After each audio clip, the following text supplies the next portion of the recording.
এই দেখো এই মার্শালটা আমি ঠিক করতে আসছি, চলছে কিন্তু জল উঠছে না, কিছু ফল্ট হয়ে আছে, এটার সমস্যার সমাধান করব। এই যে মিটার, এই যে এর পাওয়ার কানেকশন, আর এই যে অন করলে অন হচ্ছে কিন্তু জল উঠছে না। জল উঠছে কিন্তু অল্প করে জল উঠছে,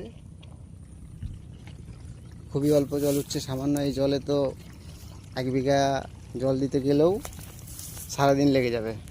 কানেকশনও করা নাই, প্রিভেন্ডারও লাগানো নাই, প্রিভেন্ডারও নতুন করে লাগাবো, যাতে কারেন্ট চলে গেলে অটোমেটিক আসলে কাউকে চালু না করতে হয়, কারেন্ট আসলে যাতে সঙ্গে সঙ্গে সে চালু হয়ে যায়।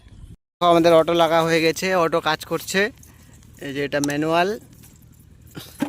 বন্ধ হচ্ছে, চালু হচ্ছে। হ্যাঁ, এবার এটা দিয়ে দিলে অটো কানেকশন, লাইনটা চলে গেলে অটোমেটিক চালু হয়ে যাবে।